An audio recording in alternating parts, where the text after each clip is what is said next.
Oke, selamat malam. Karena jamnya sudah jam 20 lewat 10, agar kita bisa mulai lebih cepat dan start tepat waktu.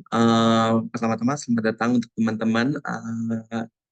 Aku Cornelius, as co-initiatornya Indonesia Development Circle. Yang mengucapkan selamat datang buat teman-teman yang baru bergabung, entah dari IDC ataupun dari teman-teman dari luar komunitas yang bergabung lewat Instagram, dan juga teman-teman dari komunitas lain yang sudah jadi media partner kami juga, khususnya Peduli Hankam dan lain-lainnya. Malam ini kita mau bahas isu yang sering muncul di Twitter gitu ya, apalagi sekarang makin banyak buzzernya, yaitu apa, petani tembakau gitu ya. Apalagi saya tahu di sini teman-teman mungkin banyak yang sudah menjadi konsumen setia, termasuk saya sendiri, agar kenal tembakau lebih dari produknya, tapi juga kenal tembakau sebagai sebuah tumbuhan dan sebuah sumber penghidupan bagi banyak petani di Indonesia, khususnya di Jawa.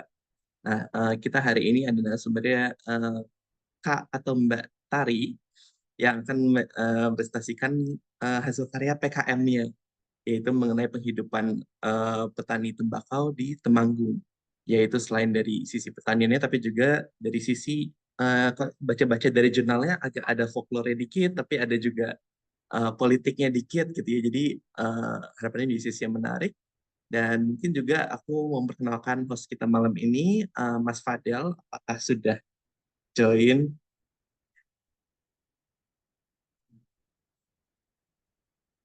Aku, sorry, ya, perkenalkan aku Fadil dari IDC juga. Hari ini aku akan memandu diskusi kita malam ini agar berjalan dengan kondusif dan menyenangkan.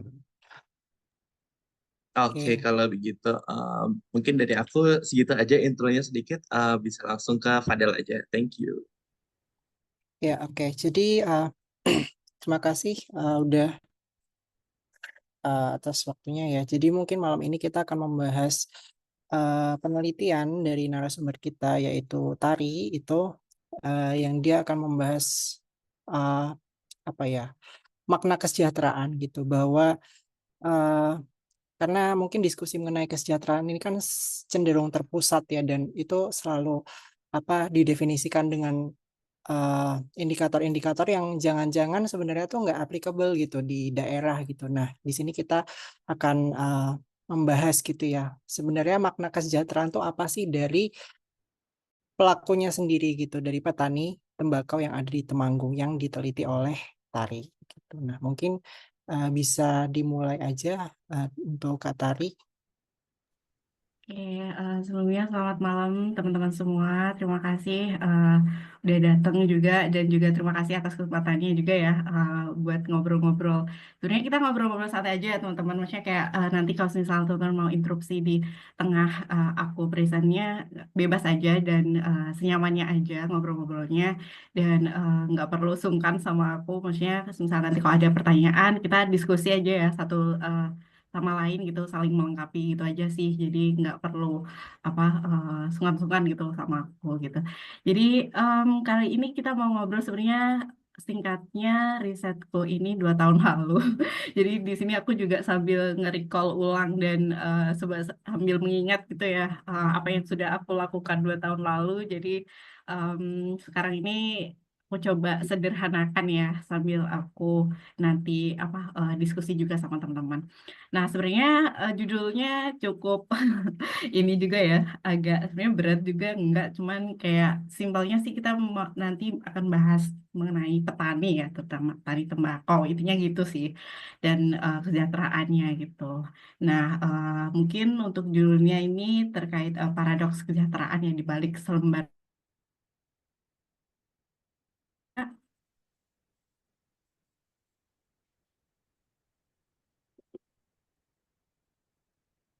Nah, mungkin teman-teman di sini, aku nggak tahu ya backgroundnya apa gitu kan.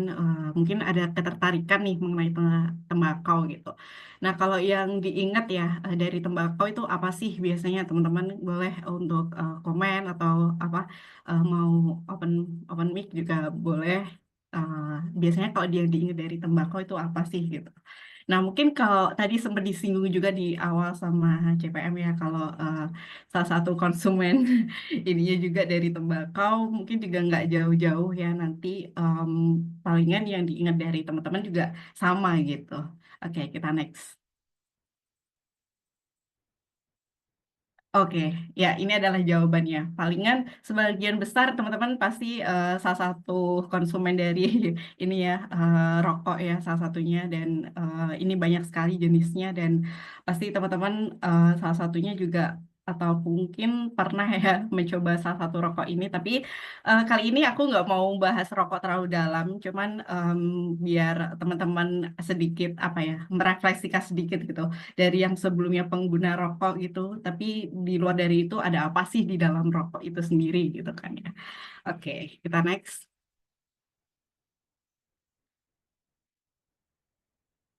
Oke, industri rokok ini sangat menarik ya teman-teman. Mungkin kalau yang tahu gitu kan, yang terkenal ada Gudang Garam, terus juga ada Jarum gitu kan ya. Itu yang seringkali apa pabrik-pabrik besar ya, terutama di Indonesia yang sering apa memproduksi rokok terutama, dan industrinya juga cukup besar dan berkontribusi besar juga terhadap pendapatan negara gitu setiap tahunnya gitu.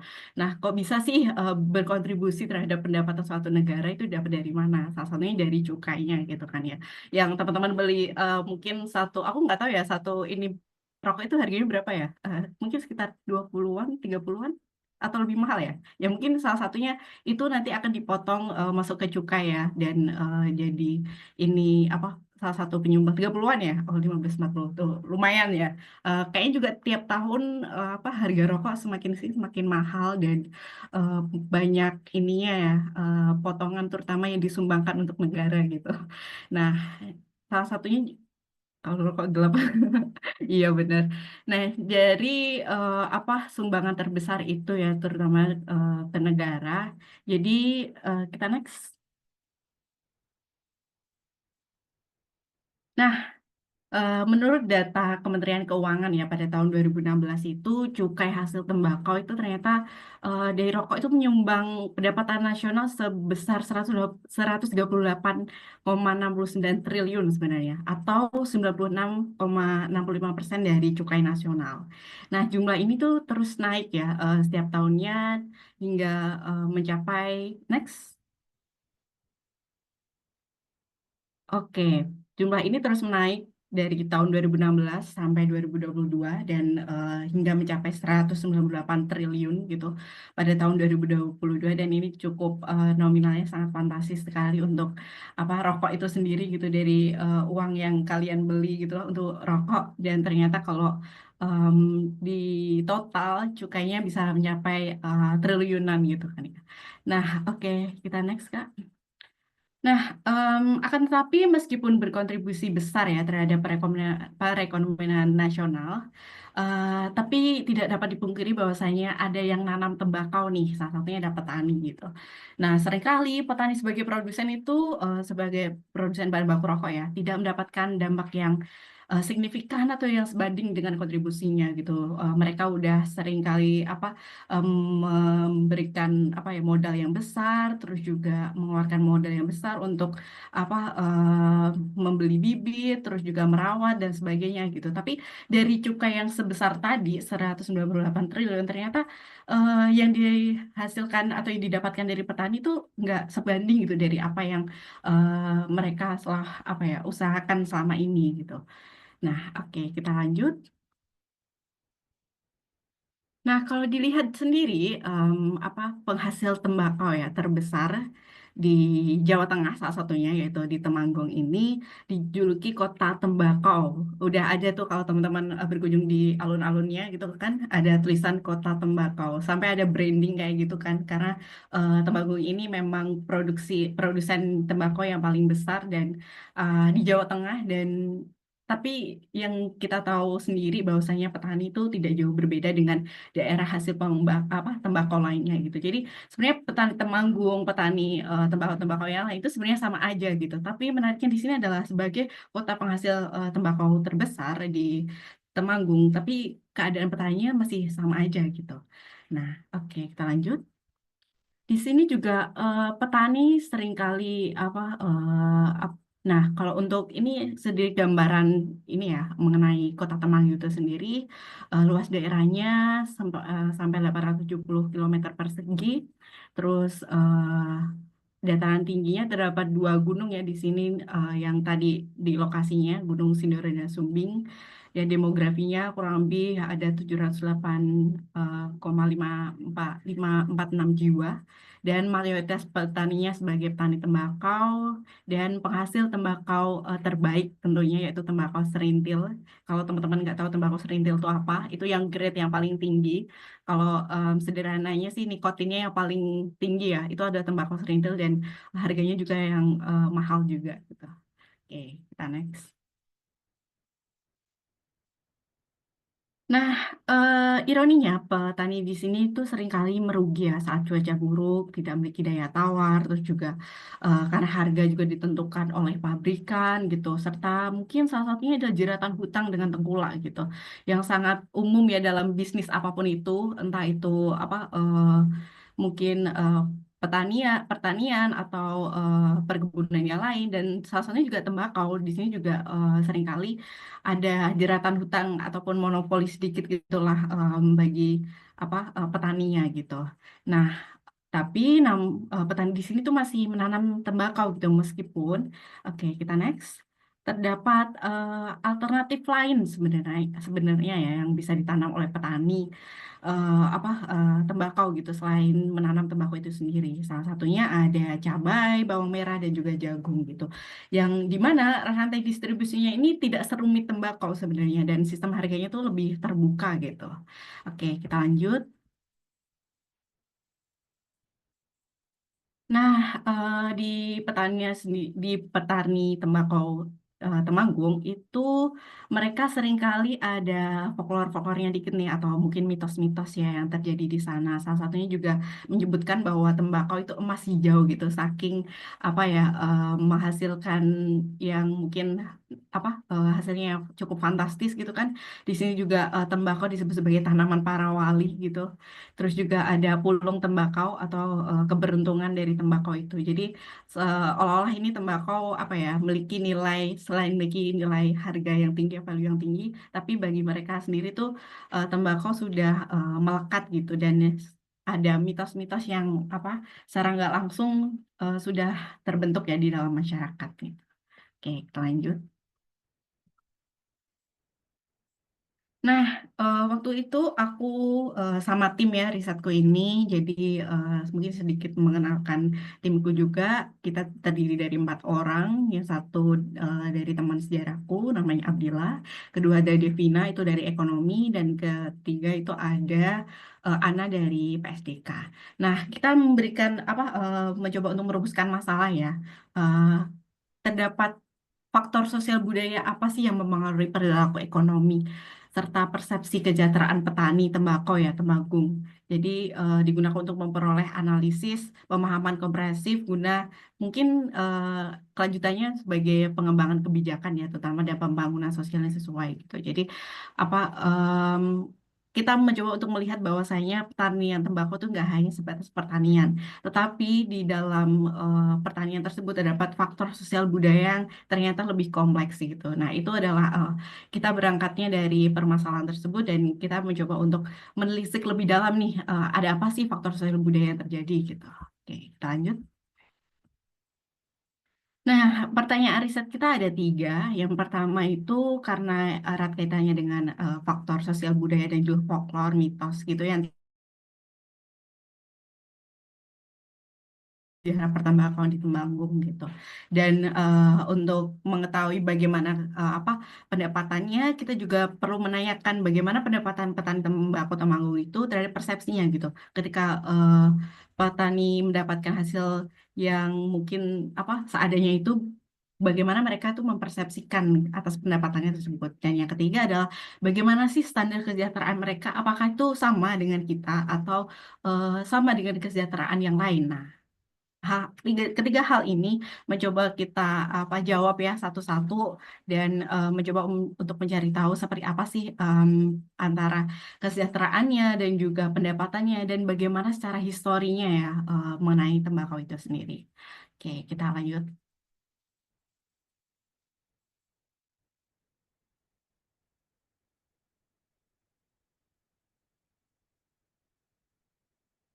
Oke, Ini oke, masih loading. Nah, tentunya kita juga studi literatur ya sebelumnya yang pernah kita lakukan, ada beberapa poin di sini terkait kesejahteraan ekonomi petani tembakau, terus juga ada mitos dan ritualnya yang kita baca-baca juga, apa yang terjadi di sana gitu, dan bagaimana sih kita mencoba untuk apa mengcapture ya kesejahteraan subjektif di sini, yang perlu aku tekankan dari petani itu sendiri, melihat bagaimana sih kita membaca perilaku ekonomi apa petani itu sendiri ya yang terjadi di Temanggung salah satunya gitu. Oke, kita lanjut. Nah, untuk kebaruan dan manfaatnya ya, sebenarnya kita memfokuskan ya ke kesejahteraan ekonomi itu sendiri dan kita mengidentifikasinya kesejahteraan alternatif apa sih yang terjadi di petani gitu, dengan fokus dan aspek perdagangan tembakau dan kajiannya terhadap perilaku petani. Nah, ini berfungsi untuk nanti perumusan kebijakan pembangunan, terus juga mempertimbangkan kondisi lanskap sosial budaya setempat ya gitu. Jadi mungkin untuk apa eh, pembuat kebijakan kita juga perlu untuk mengetahui sih apa yang terjadi di masyarakat dan seperti apa, apa kondisi lanskap sosial budayanya gitu. Oke, kita lanjut. Nah, ini mungkin sedikit metode kita ya. Sebenarnya kita pakai pendekatan sejarah untuk menjawab pertanyaan pertama, dan yang etnografi tentunya kita live in di lapangan dan mencari tahu eksplorasi fenomena apa yang terjadi di suatu kelompok masyarakat tersebut. Oke, kita lanjut. Nah, ini untuk teknik pengumpulan data kita juga apa seringkali bolak-balik ke lapangan ya. Ya, aku sebutnya sebagai etnografi ini ya, apa tambal sulam ya, karena kita nggak sepenuhnya full di lapangan, jadi kita seringkali bolak-balik dan mungkin beberapa waktu kita tinggal apa beberapa hari, tapi kita juga harus balik ke lokasi yang lain gitu. Nah, waktu itu aku yang bebarengan ya sama KKN-ku, jadi KKN-ku juga di Temanggung, jadi aku sering kali dia bolak-balik lokasi risetku sama tempat KKN-ku gitu. Nah, ini lokasinya ada di lereng Gunung Sumbing ya teman-teman, di Kecamatan Logomulyo, Kabupaten Temanggung, dengan subjeknya apa ada 12 orang petani, terus juga ada perangkat desa, ketua adat, dan juga ada subgrader itu sejenis apa ya, tengkulak ataupun yang jadi perantaranya ya antara pabrik dengan apa petani gitu. Nah, di sini penghasil tembakonya cukup bagus yang sudah aku bilang sebelumnya tadi, penghasil serintil salah satunya, dan juga erat kaitannya dengan mitos-mitos yang ada, salah satunya ada Ki Ageng Makukuhan, dan seringkali juga dikaitkan dengan legenda yang ada di dalamnya gitu ya. Oke, nah untuk penjelasannya kita next. Nah, oke, ini analisis data nggak terlalu penting juga sebenarnya. Oke, kita next.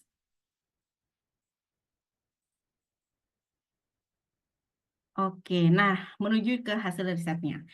Nah, untuk menjawab ketiga itu ada sejarah pertembakauan di Temanggung. Kita lanjut lagi. Ada pendapatan sama persepsinya, terus ada kesejahteraan dalam perspektif petaninya. Oke, kita lanjut. Nah, yang pertama itu menarik ya adalah sejarah pertembakauan Temanggung ya. Nah, pada awalnya Temanggung merupakan daerah penanaman padi ya teman-teman. Jadi kalau Mataram kan dulu apa salah satunya ada di Temanggung juga kan ya. Kerajaan Mataram itu salah satunya lumbung padi ya. Mungkin kalau teman-teman tahu Purworejo kurang lebih sama gitu. Nah, di perkenalan Temanggung ini diawali dengan masa kolonial ya. Tembakau itu diawali dengan apa ketika masa kolonial, dan pada tahun 746 tembakau diketahui mulai dibudidayakan di Temanggung gitu. Nah, setelah itu pada tahun ini juga tahun 1830 sampai 1870 ini penanamnya cukup intensif ya karena di apa satu komando yaitu pemerintahan kolonial, dan kita lanjut oke. Pada tahun 1870 sampai sekarang diubah nih dari yang sebelumnya apa terkomando tadi ya oleh pemerintahan kolonial, diganti dengan tembakau yang udah diurus itu sendiri ya sama sama rakyat gitu. Jadi ketika ekonomi liberal itu muncul ya setelah masa akhirnya tanam paksa, tembakau itu awalnya ditanam nih sebagai pertanian rakyat dan diekspor sampai ke Eropa gitu. Nah, liberalisme ekonomi itu memberikan kebebasan berusaha apa ya? Ada prestis tembakau nih yang menarik perhatian terutama pedagang. Waktu itu ada pedagang Cina ya, sangat yang mungkin sampai sekarang dikenal sebagai salah satunya tengkulak gitu untuk masuk dalam perekonomian tembakau dengan peminjaman biasanya itu kreditnya utamanya bagi petani untuk modal ya. Nah, kredit ini tuh biasanya berbunga tinggi gitu dan seringkali juga menjerat apa ya, menjerat petani dalam hutang yang selalu berkelanjutan gitu. Nah, jeratan hutang ini membentuk ketergantungan salah satunya juga antara petani dengan tengkulak itu sendiri. Ditambah tadi adanya mitos dan juga verifikasi apa ya bahwa tembakau itu salah satunya memiliki value yang lebih gitu kan, nggak hanya sebatas tanaman, itu juga salah satu apa ya alasan bagaimana tembakau itu salah satu jadi sumber penghidupan petani gitu. Nah, bahkan dari situ kita jadi tahu bahwasannya sejarah itulah yang bikin tembakau di Temanggung tuh cukup apa ya, cukup menarik ya, di mana nggak hanya kita itu bercocok tanam, tapi aja ada nilai-nilai budaya juga di dalamnya gitu. Dan di dalam sejarahnya itu ternyata nggak hanya apa ya, kalau di dalam lokasi risetku ya, ada yang menyebutkan bahwa tembakau itu dibawa oleh wali gitu. Tapi kalau kita melihat secara historisnya atau secara sejarahnya, itu tembakau sebenarnya dibawa oleh yang tadi kan kolonial gitu, karena memang apa sengaja untuk dibudidayakan secara masif gitu di Indonesia gitu untuk pemenuhan kebutuhan ekspor ya waktu zaman kolonial waktu itu gitu. Nah, oke, kita next. Nah, untuk pendapatan petani dari usaha tani tembakau itu sebenarnya nggak stabil ya teman-teman dan nggak selalu menguntungkan. Seperti yang udah aku jelaskan di awal bahwasanya ada beberapa faktor yang mempengaruhi salah satunya ada cuaca gitu. Nah, di lokasi sampel penelitianku, petani itu sebenarnya ada jalinan relasi ya, terutama antara yang petani yang besar dengan pabrik gitu. Nah, kalau petani yang memiliki hubungan dengan pabrik biasanya bisa menghasilkan pendapatan rata-rata 2.500.000 nih per bulan gitu. Nah, jumlah ini juga sebenarnya cukup fluktuatif gitu dari dalam pasar harga apa tembakau itu sendiri karena memang ada kualitas-kualitasnya yang apa yang dihasilkan gitu. Kalau mungkin aku bisa jelasin secara singkatnya, jadi tembakau itu ada grade-grade-nya ya teman-teman. Jadi ada grade A itu grade yang paling bawah sampai grade H sampai grade I. Nah, yang tembakau serintil tadi itu berada di posisi grade H sampai grade I dan harganya itu satu kilonya itu bisa sampai jutaan ya kalau misal bisa dapat yang serintil tadi gitu. Nah, sementara itu petani di sini tuh sebenarnya apa ya? Ada petani yang tidak memiliki hubungan dengan pabrik itu. Nasibnya terus gimana gitu kan ya. Yang rata-rata kan mereka mayoritas ya yang nggak punya relasi kayak gitu. Nah, tentunya juga pendapatannya akan jauh lebih sedikit ya dari 2.500.000 ini per bulan gitu kan. Jadi tentunya petani juga apa menghadapi kondisi yang tidak ada jaminan terhadap penyerapan hasil panen ini dan juga tidak adanya modal yang sehat, tentunya juga cukup rentan ya dalam menjual hasil dari pertaniannya tersebut gitu. Nah, gambaran tersebut itu sebenarnya selaras ya dengan data tahunan desa yang menunjukkan bahwa mayoritas petani di lokasi sampelku ini tergolong kurang sejahtera secara ekonomi gitu. Oke, kita next. Nah, ini adalah contohnya tadi ya, salah satunya nggak ada jaminan gitu. Jadi mereka mungkin yang punya relasi dengan pabrik, yang bermitra dengan pabrik, mereka cukup bisa mengendalikan harga itu sendiri dan punya apa ya, punya kesempatan untuk menjual tembakonya lebih banyak lagi tentunya. Kalau yang nggak punya relasi apapun itu, seperti yang aku jelaskan sebelumnya, pasti akan jauh lebih sulit ya untuk mencapai keuntungan ataupun balik modal lah dari menanam tembakau itu sendiri. Jadi meskipun demikian, sikap menerima terhadap jumlah pendapatannya itu juga enggan beralih komoditas ya, itu juga cukup apa menjadi sebenarnya pertanyaan menarik ya, kenapa mereka tuh sampai nggak mau beralih komoditas gitu. Oke, kita next. Nah, ini contohnya kenapa sih kok sampai apa ya tembakau yang dihasilkan itu juga seharusnya kan tadi brandingnya kan tembakau tuh tinggi, hasilnya bakal bikin kaya gitu kan ya. Tapi kalau dilihat dari jumlah penduduk miskin ya, dari penduduk totalnya hampir 50% gitu. Nah, ini kan cukup menarik ya. Kok tetap tinggi gitu.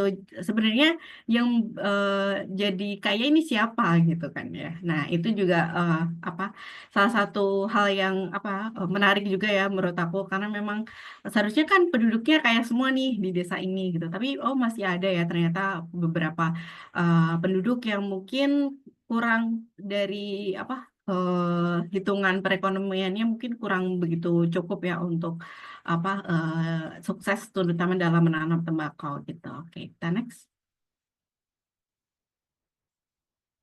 Nah, hasil risetku yang ini tuh terhadap apa persepsinya ya.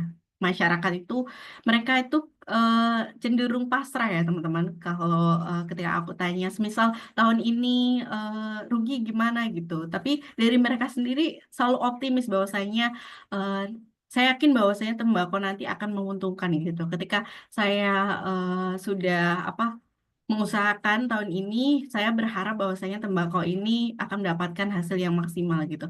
Jadi ada harapan-harapan yang secara nggak langsung apa sudah melekat dalam diri petani gitu. Jadi meskipun nantinya akan mendapatkan hasil yang sesuai atau nggak sesuai, mereka itu akan mensyukurinya gitu. Nah, sebenarnya ini mensyukurinya itu juga menarik gitu. Apa sih yang membuat mereka bersyukur sampai memiliki nilai-nilai yang seperti itu gitu. Nah, keengganan beralih komoditas ini juga erat kaitannya ke salah satunya ya, yang dari informanku itu juga bilang bahwasanya mau tembakau tahun ini bagus atau enggak, mati hidup itu akan selalu tembakau gitu. Jadi kayak apa mereka sudah ibaratnya udah melekat antara tembakau dalam dirinya. Jadi kayak secara nggak langsung ada kesadaran-kesadaran yang di luar dari itu mungkin dari kita pasti mikir kan kayak seharusnya kalau nggak membutuhkan nggak usah bertanam dong, nggak usah nanam tembakau gitu, ganti yang lain. Tapi menariknya mereka sangat begitu erat ya dengan tembakau dan nggak akhirnya nggak mau nih sampai beralih komoditas dan juga cenderung ya udah aku akan mengusahakan dan ya nanti terserah pendapatannya. Yang penting aku ada harapan bahwasanya tembakau akan mendapatkan hasil maksimal di tahun ini gitu. Oke, kita next.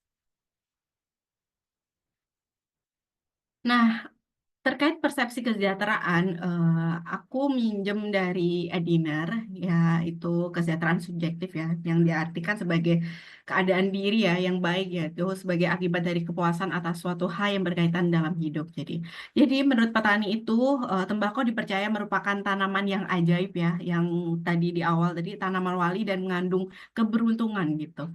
Oleh karena itu, petani itu sangat menghargai tembakau dan profesinya sebagai petani itu sendiri gitu di mana contoh konkretnya penghargaan ini diwujudkan satunya juga dalam gotong royong ya atau solidaritas buat ininya ya. Nah, salah satunya kepercayaan ini ah, itu ada tanaman wali yang udah aku sebutin tadi. Oke, kita next. Nah, profesi terus juga kita next lagi. Nah, perilaku. Ini contoh konkretnya penghargaan diri mereka itu diwujudkan dalam gotong royong ya dalam proses budidaya tembakau gitu.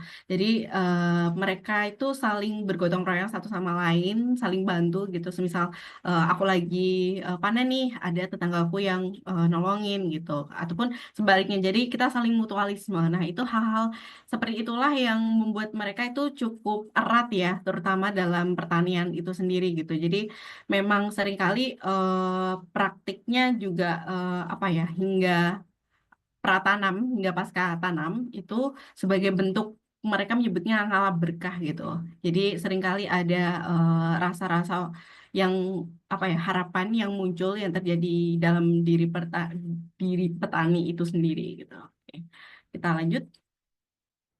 Nah, ini adalah praktiknya ya teman-teman, ataupun apa ritual-ritual yang terjadi dalam proses tanam tembakau gitu. Sebenarnya ini panjang banget dari awal pratanam hingga pasca tanam gitu.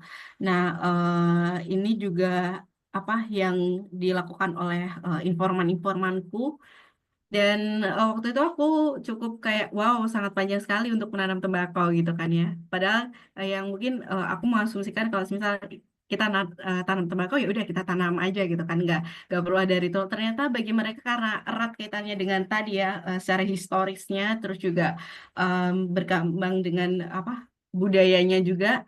Ternyata tradisi-tradisi ini masih dilakukan gitu, dan apa ritualnya ini mulai dari among tani, nyecel, among tebal.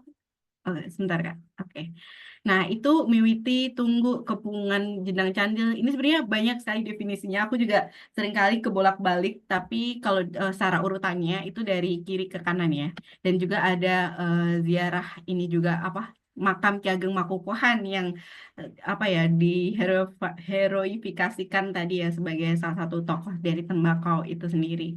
Jadi makamnya di lereng Gunung Sumbing ya, dekat dengan apa lokasi tempat risetku. Oke, kita next. Nah, ternyata apa sih kesejahteraan menurut mereka gitu kan ya. Seharusnya kan kalau secara ekonomi gitu kan ya, itu nggak menguntungkan tembakau gitu kan. Kalau tadi kita hitung ya secara rinci sebulan 2.500.000 gitu kan. Belum harus bayar utangnya, belum harus bayar yang lain-lain gitu, cicilan dan sebagainya, atau ada kredit yang lain, ataupun mungkin bayar bunga dari hutangnya gitu kan, terkesan kayak itu sedikit banget gitu kan ya. Tapi dari mereka sendiri punya kesejahteraan subjektif nih bagi mereka gitu. Bahwasanya terdapat beberapa dimensi kesejahteraan yang aku dan teman-teman timku tuh temukan bahwasanya ada dimensi keharmonisan. Nah, keharmonisan ini erat kaitannya dengan kedekatan petani ya, terutama dalam ritual-ritual tadi, dan juga kebersamaannya, dan juga selama pelaksanaan ritual itu mereka itu nggak sendiri gitu. Mereka tuh selalu bareng-bareng, dan bahkan ada satu momen di mana mereka itu selalu melakukan perayaan ya di hari setelah selesai tanam biasanya, dan itu besar-besaran gitu. Jadi kalau em, teman-teman pernah mungkin di tempatnya, kalau apa ya istilahnya, kayak ada sedekah bumi gitu, apa ya? Aku lupa istilahnya. Mereka tuh juga melakukan itu sebagai wujud dari apa ya, rasa bersyukurnya mereka atas hasil tanamannya itu ya, tembakau itu sendiri. Nah, selain itu juga mereka itu kesejahteraan subjektifnya ya, satunya ada dimensi hubungan apa sosial, di mana tadi selama proses tanam tembakau mereka itu saling melibatkan satu sama lain gitu, nggak hanya apa sebatas aku menanam sendiri terus tetanggaku menanam sendiri gitu, nggak, tapi dari mereka selalu menjalin hubungan yang erat gitu. Semisal saling bantu satu sama lain, atau semisal butuh bantuan apa ya, kan proses apa dari apa tanam hingga akhir sampai panen tuh panjang ya teman-teman, bahkan sampai panen sendiri aja harus butuh orang lain, dan itu juga jadi proses yang panjang, dan seringkali mereka juga melibatkan tetangga-tetangga mereka untuk proses tersebut gitu. Nah, dari kebersamaan itulah secara nggak langsung apa ya melekat ya dalam diri petani bahwasanya tembakau itu nggak hanya sebatas uangnya aja gitu, tapi juga eh, rasa kebersamaanku dengan tetangga sekitarku, dengan orang-orang sekitarku itu jadi terjalin di dalamnya. Nah, selanjutnya itu juga ada dimensi lingkungan, bahwasanya petani sana itu juga sangat menghargai bahwasanya ada nilai-nilai atau filosofis yang terkandung di dalam tembakau itu sendiri, yang cukup merepresentasikan, dan seringkali mereka juga berterima kasih gitu. Nah, salah satunya di sana ada sumber air ya, teman-teman, untuk menghidupi apa di desa tersebut. Nah, itu sumber airnya sangat jaga banget, bahkan sampai apa ya, acara yang besar ya, perayaan yang besar hasil tanam tembakau itu, mereka seringkali melakukan apa upacara adat juga di sana gitu, dan ada ritual-ritual lain hingga akhirnya eh, kalau di lereng gunung itu kan ada batas ya antara hutan sama ladang gitu. Mereka nggak sampai apa memperluas lahan mereka ke hutan. Mereka sangat lingkungan itu sendiri, bahwasanya lingkungan itu harus harus seimbang gitu antara yang digunakan sama yang mungkin apa yang didapatkan gitu. Oke, kita lanjut. Oke, nah kita sampai akhir ya. Kesimpulannya itu sebenarnya pertembakauan di Temanggung itu erat kaitannya dengan liberalisasi ekonomi ya pada masa kolonial dan juga seringkali mendorong adanya tengkulak ya jeratan hutang itu sebagai peminjam kredit dan juga secara ekonomi sebenarnya hasil dari usaha tani tembakau itu bisa dibilang kurang menyejahterakan gitu kan. Tapi kepercayaan terhadap mitos itulah yang membentuk mereka itu menerima gitu terhadap kondisi pendapatannya dan enggan beli komoditasnya gitu. Nah, keyakinan terhadap mitos tadi itu juga membentuk sumber kesejahteraan lain yang subjektif tadi. Ada beberapa dimensi ya, terutama eh, keharmonisan, hubungan sosial serta lingkungan gitu. Nah, tapi yang pengen aku tekankan di sini adalah bukan berarti di sini aku mencoba untuk menjustifikasi atas apa yang dilakukan petani itu benar ya dan mereka menerima apa adanya gitu kan. Terkesan kan kayak gitu.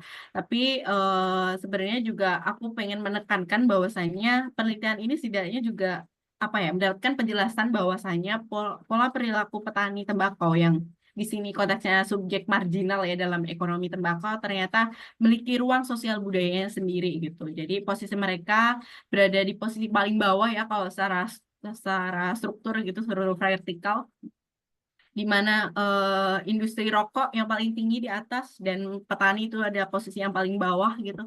Mereka seringkali juga rentan gitu, secara nggak langsung diambil rampas hak-haknya ya, terutama terkait komoditas yang mereka hasilkan sendiri gitu.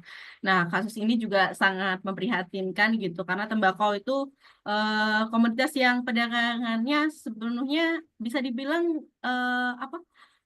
di ini ya dikuasai oleh pasar bebas gitu tanpa campur tangan pemerintah gitu. Maksudnya pemerintah sendiri kurang begitu bukan aware juga ya kayak karena mungkin dikendalikan dengan ini ya pabrik gitu ya. Jadi mungkin ada beberapa kali perumusan kebijakan gitu tapi sejauh ini memang belum ada yang benar-benar bisa menguntungkan dari petani itu sendiri gitu.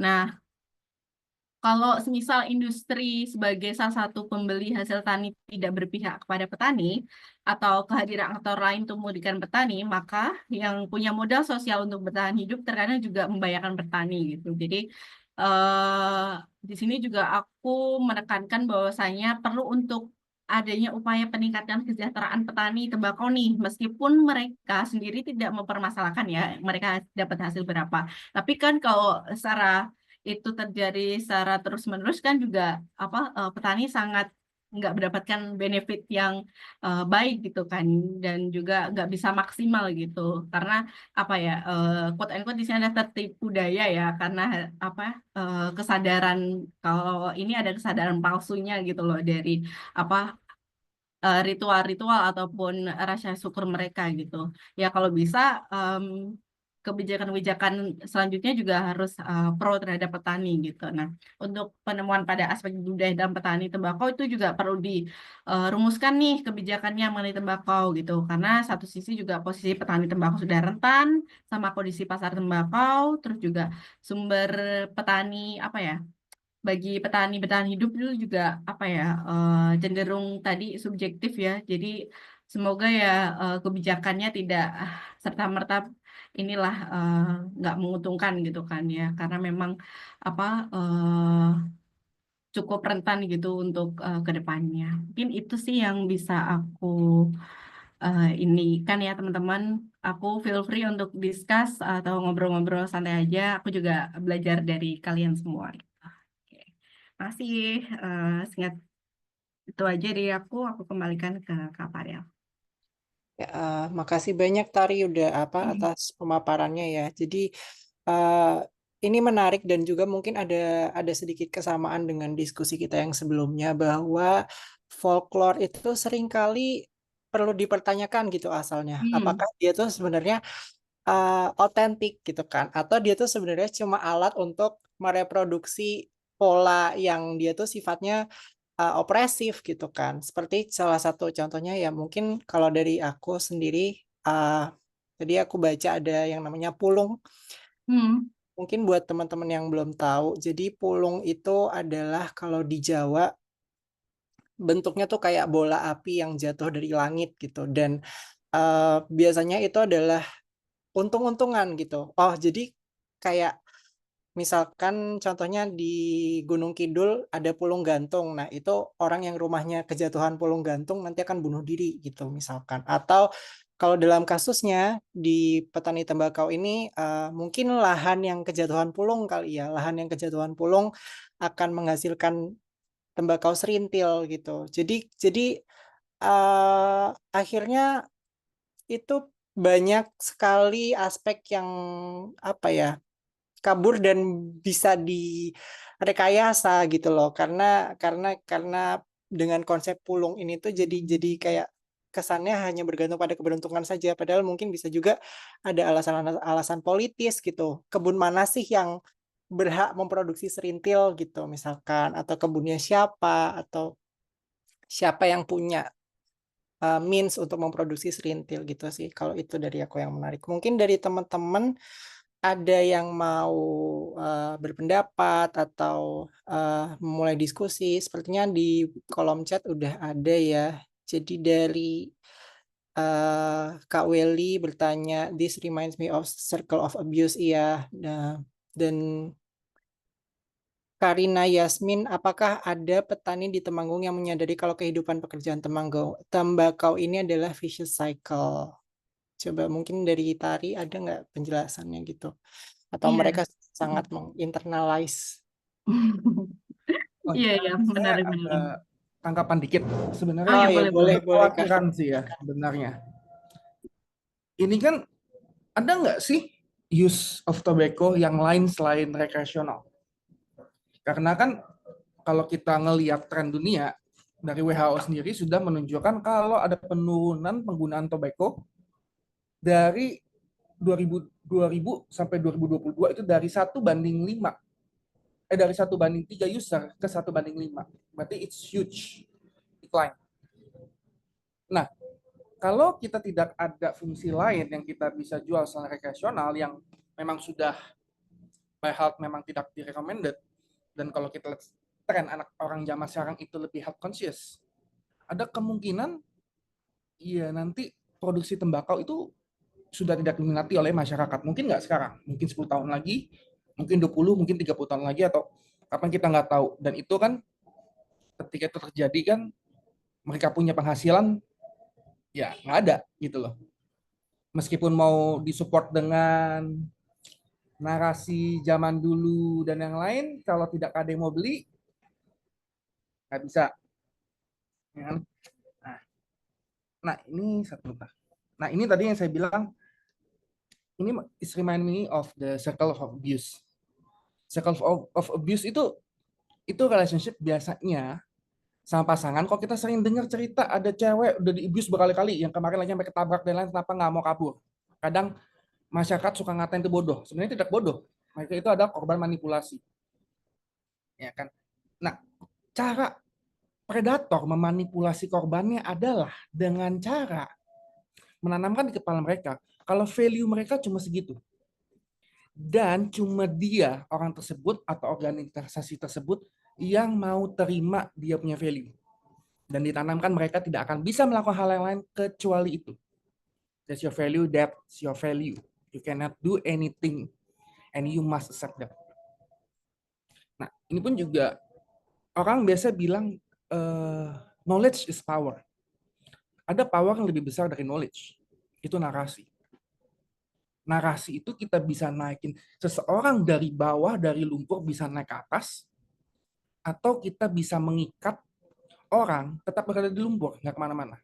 That's the power of narration. Mau sepintar apapun orang, kalau orang udah kena narasi, ya dia nggak bisa apa-apa. Dia nggak bisa ngapain. Kalau narasi itu yang dia percaya. Kalau dia percaya narasi bagus, dia akan naik. Kalau dia percaya narasi buruk, dia akan terikat. Nah, concern saya di sini adalah bagaimana, ada nggak sih solusinya, misalnya dari tobacco ini, penggunaan use yang lain. Atau enggak kan sebenarnya tadi, kalau dilihat kan dari, apa tuh, eratnya masyarakat itu kan sebenarnya kan it's something beautiful kalau kita mau jual Indonesia sebagai culture, kita pariwisata dan yang lain, tapi karena ada masalah di health issue itu mungkin akan rada sulit. Nah, yang kedua bagaimana untuk membantu petani untuk keluar dari punya circle. Karena kan kalau saya jadi petani, ya kan, saya turun menurun bertani tembakau. Yang saya tahu adalah metode menanam tembakau. Untuk mungkin menanam pohon yang lain, mungkin kurang begitu tahu, kurang paham. Nah, ketika mereka bilang, ini ada barang bagus, lebih laku, pasti mereka mikir, tapi bisa nggak gue ngerjain nih? Dan masalah itu pun juga tengkulak pun juga itu juga kayak udah penyakit bangsa kita ya. Ya itu saya nggak ngerti sih gimana cara ngilangin mereka. Misalkan tengkulak itu kan sudah bahasa yang saya dengar dari TK sampai sekarang, yang saya nggak ngerti kenapa kalau sampai anak TK tahu tengkulak itu apa, kenapa pemerintah itu tidak tahu tengkulak itu ada banyak yang makanin masyarakat kita. Nah itu yang saya bingung. Oke, ya, terima kasih. Ya, makasih banyak Kak Welly atas tanggapannya dan juga mungkin sedikit menambahkan juga ya, memang diproyeksikan penggunaan tembakau itu akan terus-menerus berkurang gitu. Karena ya kalau dari saya ya, karena saya kerja di penelitian tentang medis yang itu kampanyenya anti tobacco. Sekarang itu adiksi tobacco sudah di-treat dengan obat gitu. Jadi dia nggak terapi behavioral lagi, tapi sudah ada obat-obatan yang dia itu untuk mengobati kecanduan nikotin gitu. Sehingga memang betul gitu ya, proyeksinya ke depannya penggunaan nikotin, penggunaan tembakau sebagai bahan baku rokok ini tentu saja akan mengalami akan berkurang gitu ya. Kemudian juga dari Tari mungkin ada tanggapan ya. Tadi mungkin yang kedua tuh gimana sih cara cara biar mereka ini diversifikasi mungkin ya bahasanya atau gimana coba Tari? Iya. Oke, yang pertama dulu apa tadi? Betul-betul, Pak. Yang ini tembakau tuh ada fungsi lain nggak sih? Karena proyeksinya ke depannya dia akan berkurang penggunaannya gitu. Iya, iya. Iya sih, sebenarnya juga itu apa ya? Sebenarnya aku nggak terlalu ini dalam ya soal penggunaan tembakau selain jadi rokok gitu kan ya. Karena memang sejauh ini juga belum dari petaninya itu sendiri ya. Aku berangkat dari lapangan dulu ya. Dari petaninya sendiri tuh mereka hanya sebatas menghasilkan dan juga menjual gitu, menjual hasil dari tembakaunya itu ke pabrik gitu. Nah, untuk cara mereka mungkin menambah value lain itu mungkin kalau teman-teman tahu istilah tingwe itu linting dewe ya kalau dalam bahasa Jawa. Itu adalah salah satu strategi untuk mereka menambah value dari tembakau itu sendiri biar gak hanya distorin ke pabrik nih. Kita bisa buat tembakau yang lintingnya sendiri. Kalau biasanya ada yang pakai kertas terus di ini gitu ya. Aku nggak tahu cara teknisnya itu gimana. Nah, itu juga salah satu mungkin bukan produk ini bukan penggunaan lain ya, tapi lebih ke menambah value sih bagi mereka itu sih. Nah ya, itu kalau kayak jadi tren, jadi suatu tren sekarang ini, terutama anak-anak muda gitu kan ya. Daripada beli rokok yang mahal gitu tadi ya berapa 40 ribu gitu kan, mendingan kita dengan kreatif gitu membuat rokok sendiri gitu, membeli tembakau sendiri gitu kan, bisa di-adjust gitu, mau rasa apa gitu kan. Terus kayak dibikin sendiri gitu. Nah biasanya itu sih aku nggak tahu kalau penggunaan lainnya ya dalam kesehatan sepertinya nggak ada ya Kak Fadel, mungkin nanti bisa menambahkan. Tapi sejauh ini kalau mereka sendiri untuk upaya untuk menambah value dari harga tembakau gitu enggak hanya jual tembakonya doang gitu kan ya. Itu biasanya itu tadi sih mencoba untuk menjual dengan rokok lintingan itu ya untuk menambah value dari harga tembakau itu sih. Terus apalagi ya tadi ya kalau untuk kegunaan yang lain jujur aku nggak tahu kegunaan tembakau di luar dari itu ya, karena memang fokus dari risetku sendiri kan sebenarnya lebih ke membahas kesejahteraan mereka. Pun kalau untuk implikasi pembuat kebijakan pun sebenarnya lebih ke menekankan bahwa meskipun mereka ada kesejahteraan yang subjektif gitu kan, mereka bersyukur atas hasilnya gitu, tapi diharapkan sih pemerintah bisa ikut menekankan ya, maksudnya dalam konteks ini adalah pabrik ataupun apa yang rantainya yang sangat panjang itu, rantai perdagangannya sangat panjang untuk mencapai dari petani sampai pabrik itu, kalau bisa rantainya itu jangan sepanjang itu gitu, bisa di apa persingkat ataupun apa ya, nggak terlalu banyak aktor gitulah yang terjadi dalam tanam tembakau itu sih. Kalau itu mungkin nanti next time apa aku coba cari tahu juga ya, apa kegunaan lain di luar dari rokok itu, dari tembakau. Itu sih Kak Fadil. Terus apa lagi tadi? Ini juga ada dari pertanyaan dari Kak Muhammad Saputra Agung, agak panjang mungkin Kak Muhammad Saputra Agung mau langsung open mic aja biar sekalian kita diskusi. Baik, Kak. Jadi maaf sebelumnya nggak bisa on cam karena kondisi sedang di luar.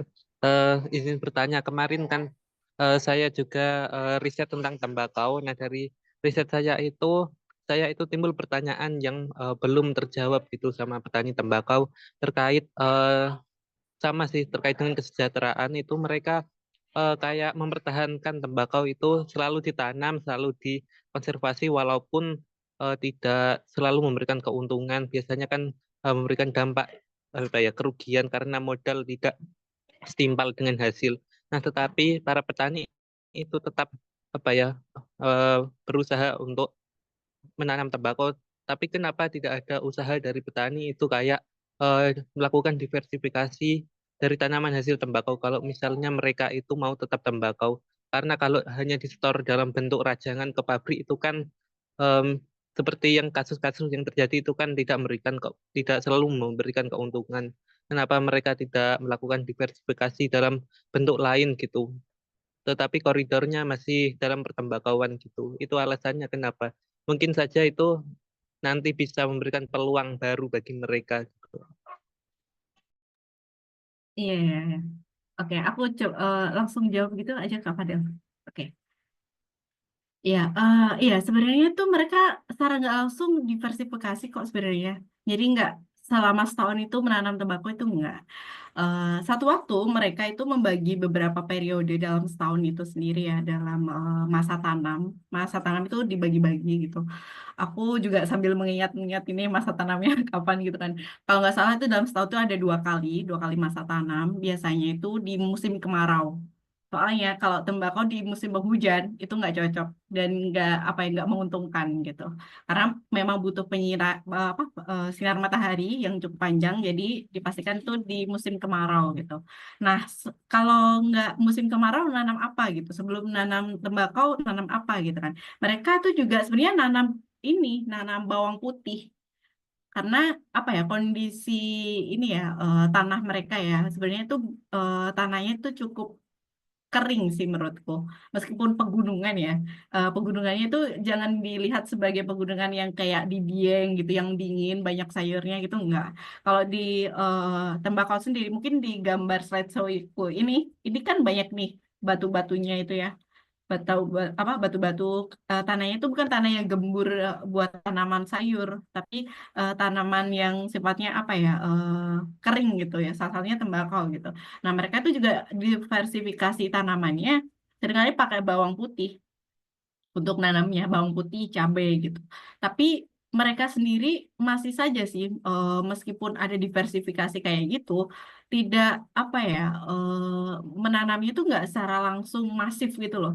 Pasti dia dalam setahun itu akan menanam tembakau itu sih. Jadi sebenarnya ada usaha bagi mereka gitu. Cuman mereka itu sangat meyakini bahwasanya yang apa risetku sebelumnya itu menjelaskan kalau misal mereka sangat meyakini bahwa tembakau itu akan mendatangkan harapan-harapan dan juga apa ya, keinginan gitu.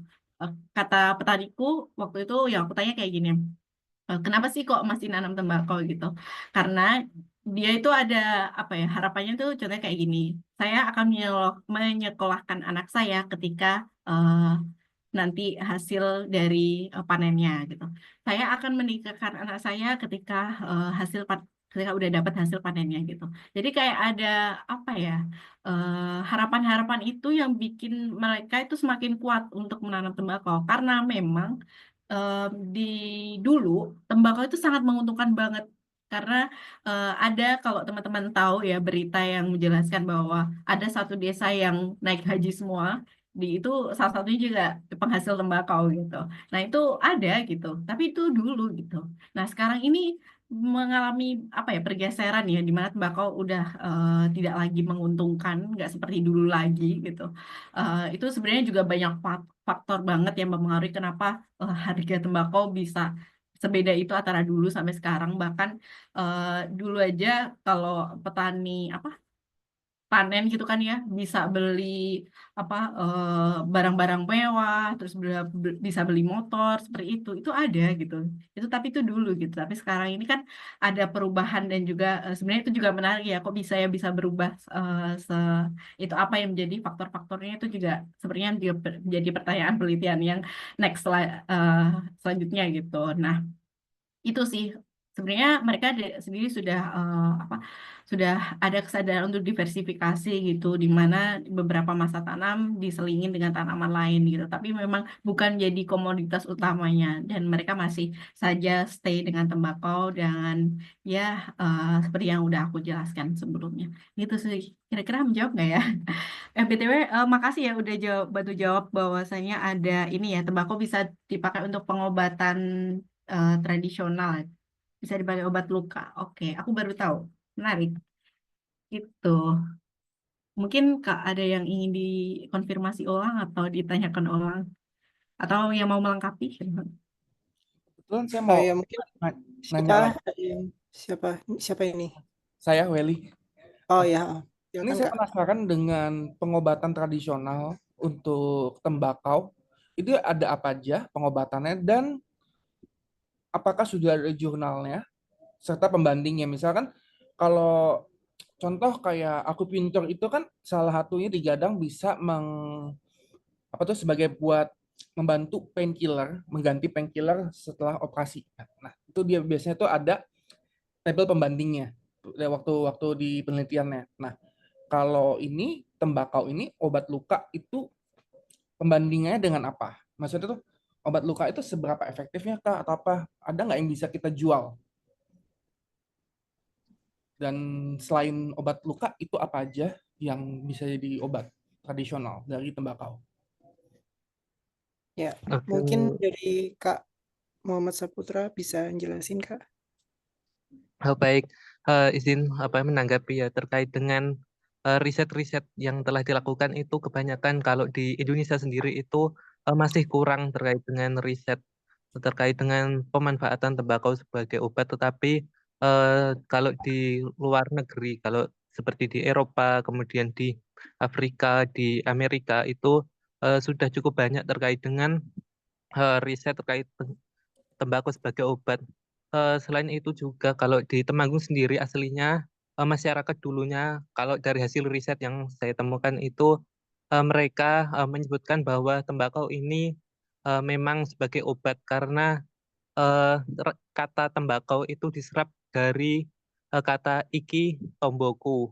Tomboku itu artinya obatku. Jadi mereka menganggap tembakau itu memang sudah menjadi obat, akan tetapi berjalannya waktu seringkali medis modern itu membuat menggeser tembakau sebagai obat gitu.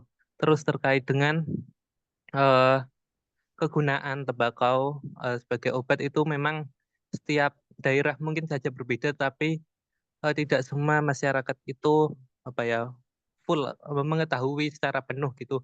Mereka kurang menyadari bahwa apa yang mereka lakukan itu sebagai bentuk pengobatan tradisional karena ini dipengaruhi dengan habitus habitus dari mereka, kondisi cuaca dingin, kemudian kondisi geografis dan lain sebagainya itu membuat mereka memanfaatkan tembakau itu sebagai obat. Akan tetapi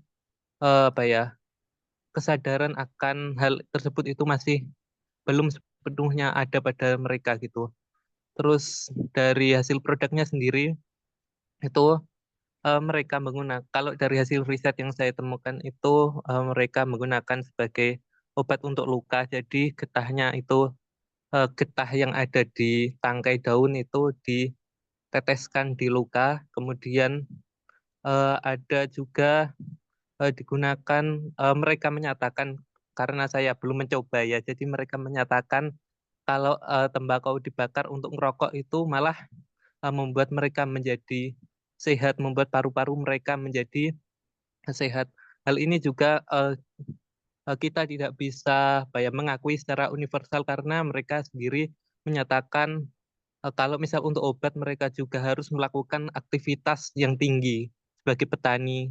Jadi harus ada keseimbangan antara kondisi tubuh dengan perilaku merokok mereka gitu. Kalau misal kita bandingkan dengan masyarakat yang secara umum modern itu banyak mereka yang merokok kemudian sakit ya karena mungkin aktivitas mereka itu tidak terlalu tinggi, kemudian dipengaruhi juga oleh sugesti dan lain sebagainya. Itu sih kalau terkait dengan tembakau sebagai obat yang saya temukan sejauh ini.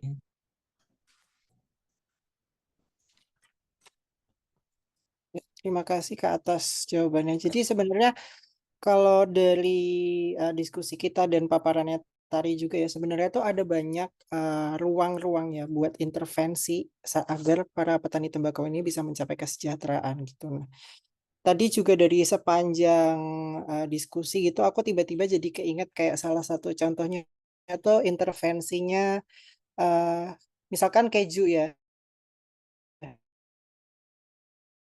di Itali gitu kan. Dia kan pemerintahnya ngatur kan ada keju Parmigiano itu di bahwa penghasil keju ini tuh cuma boleh di daerah ini dan daerah lain menggunakan nama Parmigiano Reggiano gitu. Jadi tuh ada intervensi pemerintah di situ yang akhirnya apa ya bisa menambah nilai produk itu. Nah mungkin kalau misalkan uh, ada perhatian gitu ya, kita juga bisa menerapkan hal yang sama gitu ke tembakau hasil dari Temanggung ini gitu kan. Sudah ada, maksudnya sudah ada namanya tembakau serintil gitu. Kalau misalkan memang apa ya, dan ada banyak ruang-ruang lain untuk apa ya membantu mencapai kesejahteraan kayak tadi diversifikasi produk dan segala macam gitu. Nah, mungkin dari Tari ada lagi yang mau ditambahkan? Iya, menarik. Aku jadi keinget juga. Makasih ya, Kak. Ini siapa ya panggilnya ya? Muhammad Saputra Agung Pratama. Ya, ya, makasih. Aku jadi keinget lagi. Iya benar, setuju. Kalau tembakau itu sebenarnya kalau apa ya dari mitosnya, bukan mitos ya, dari folklornya ya. Folklornya itu sebenarnya dari tembakau. Tembakau itu iki tambaku. Jadi memang mungkin aku cerita dikit aja ya teman-teman, folklornya itu ada 3 tokoh yang menarik ya. Yang pertama itu ada Sunan Kudus, ada Ki Ageng Makukuhan yang tadi aku sebut di PowerPoint, terus ada satunya lagi itu Dampu Awang gitu. Jadi Sunan Kudus ini punya murid namanya Ki Ageng Makukuhan.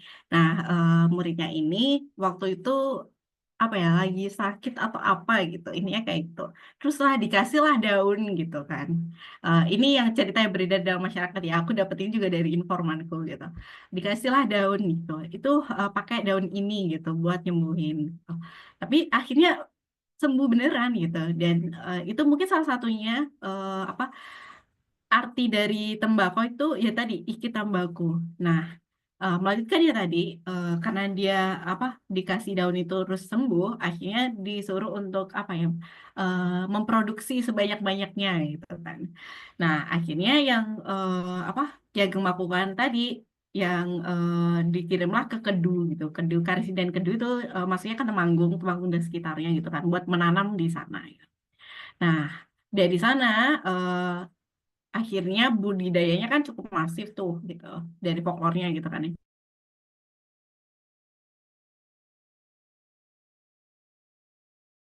tembakau. Dan sesuai dengan historisnya tadi, sebenarnya kan agak berbeda ya tadi kalau dari sejarah secara tulisannya. Sebenarnya kan dari pengenalan ini ya, kolonial ya. Tapi kalau dari cerita folklornya itu dari Ki Ageng Makukuhan tadi gitu. Apa tokoh yang pertama kali memperkenalkan tembakau gitu. Maka dari itu ketiga tokoh ini korelasinya gimana sih folklornya gitu. Nah, itu juga menarik ternyata. Aku baru tahu kan Sunan Kudus ada di Kudus ya.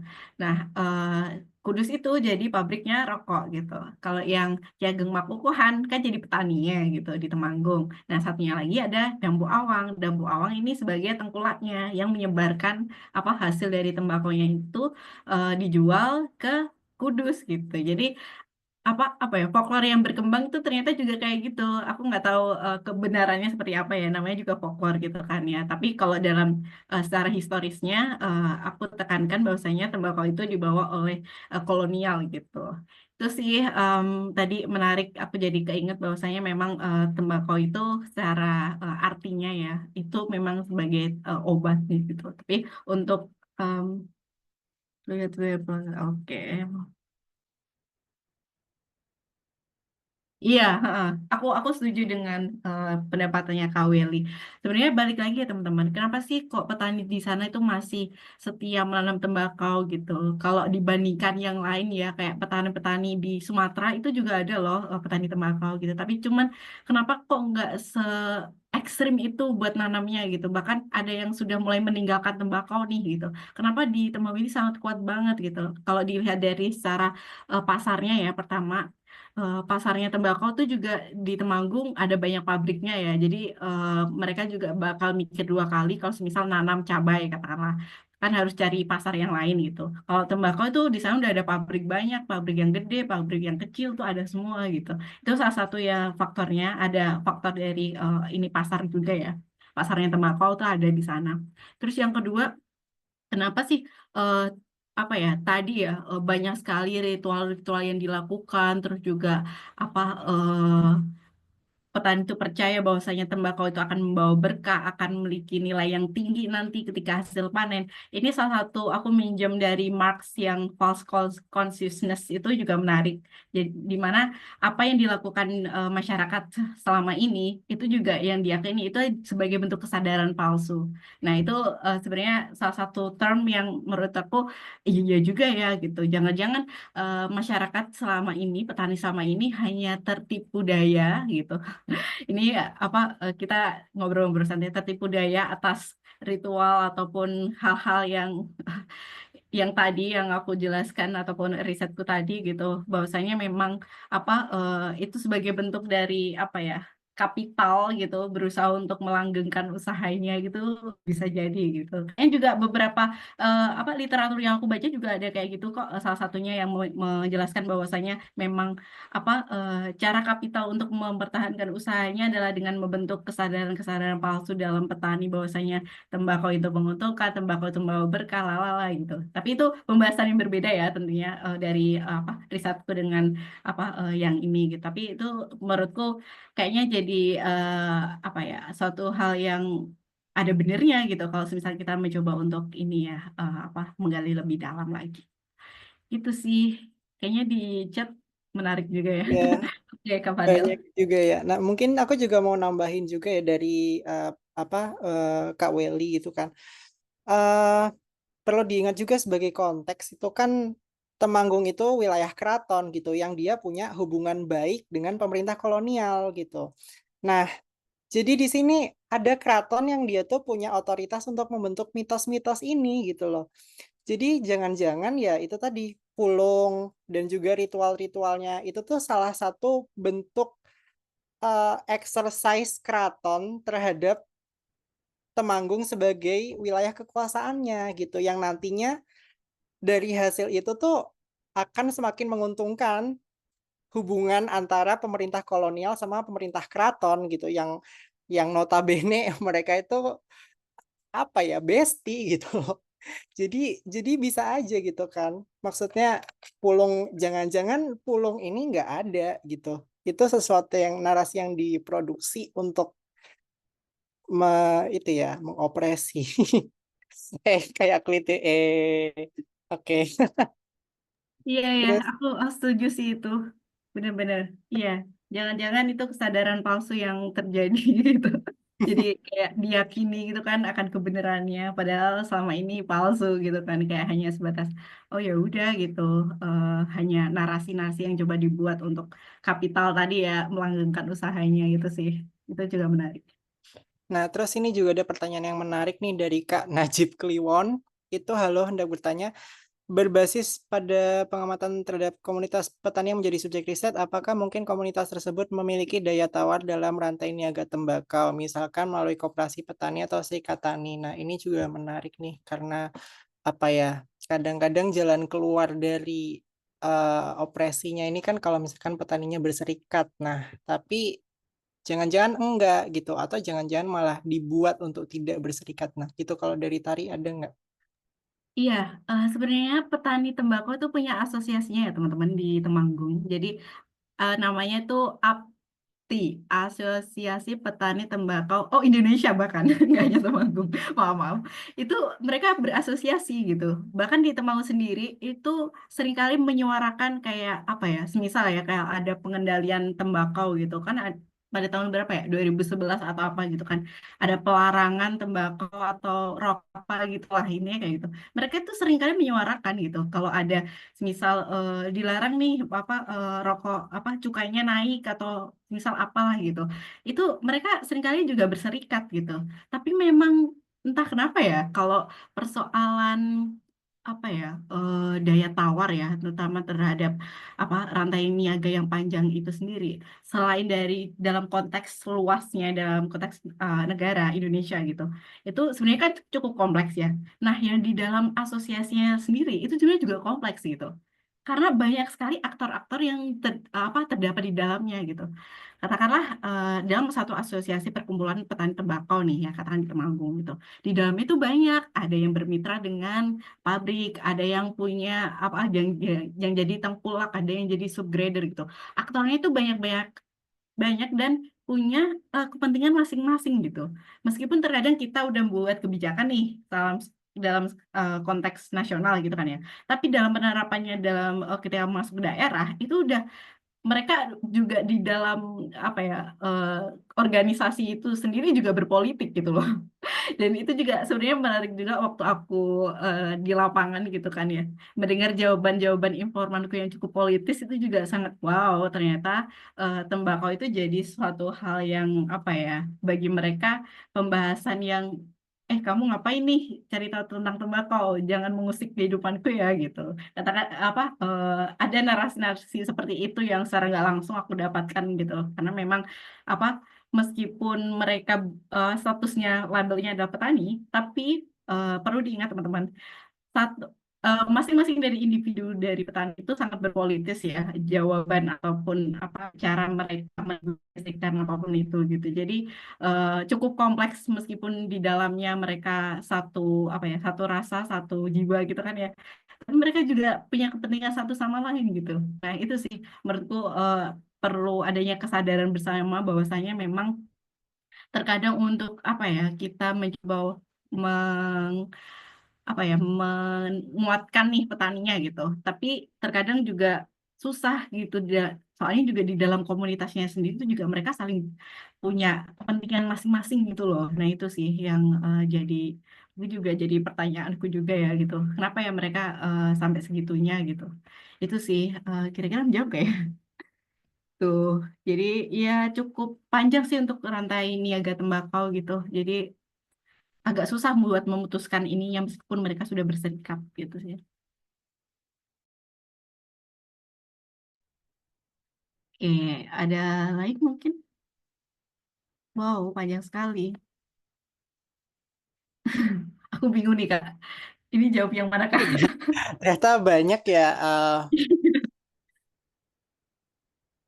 Oke, mungkin ini juga ya sih dari Karina. Tapi sebenarnya ada nggak sih petani tembakau yang progresif?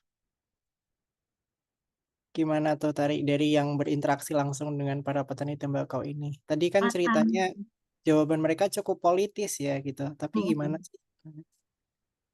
Hmm, petani tembakau yang progresif ya. Ada, pastinya ada gitu. Cuman memang waktu aku di lapangan 2 tahun lalu gitu. Sebenarnya juga belum bisa menjawab secara kontekstual kontekstual sekarang ya teman-teman. Ya aku perlu disclaimer juga gitu. Ini riset 2 tahunku riset 2 tahun lalu dan aku coba mengingat ulang.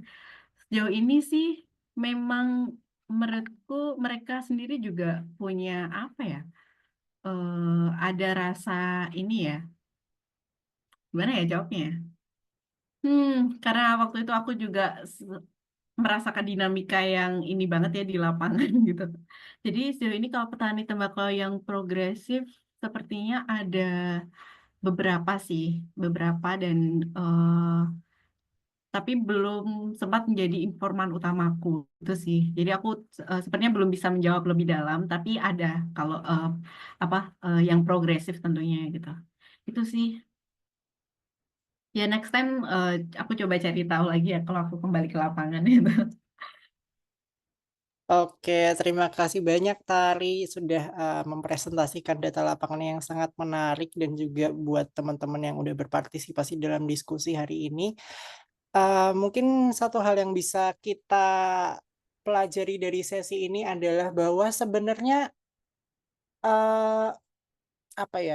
kalau misalkan kita punya kejelian gitu, sebenarnya tuh ketika kita melihat sesuatu nggak sebagai something taken for granted, kita bisa melihat gitu ada praktik-praktik yang dia tuh opresif gitu terhadap kelompok tertentu gitu, meskipun dia menggunakan dipercantik dengan mitos-mitos dan folklore gitu ya, tapi ternyata balik lagi gitu akhirnya ini untuk kepentingan kelompok tertentu gitu kan dan menindas kelompok tertentu juga begitu. Nah mungkin harapannya adalah setelah kita balik gitu, setelah kita selesai dari diskusi ini tuh kita juga akan semakin terbuka gitu.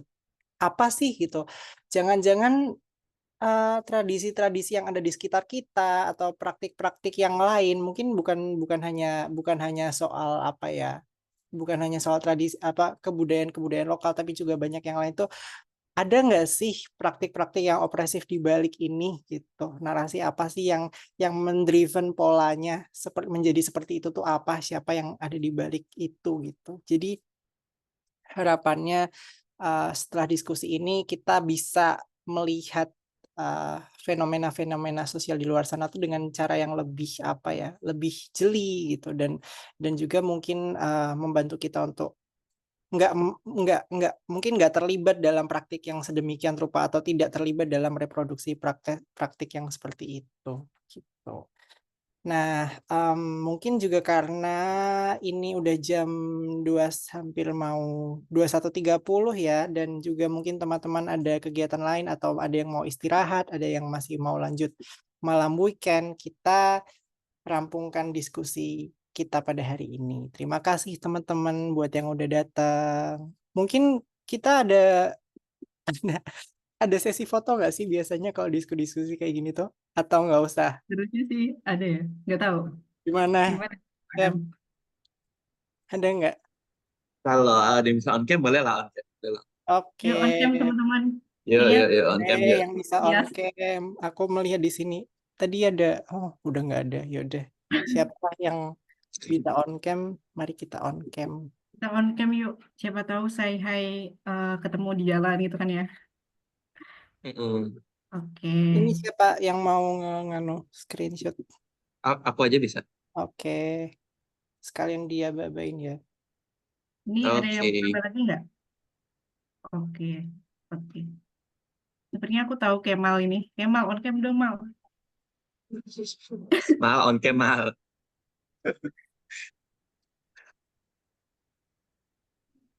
Ini masih sibuk melinting ini Mas Kemal. Oh iya, dia melinting ya. Tangannya lagi sibuk ini, tangannya lagi sibuk. Udah mempraktikkan Tingwei. Oke. Kita ambil sekarang ya. 1, 2, 3.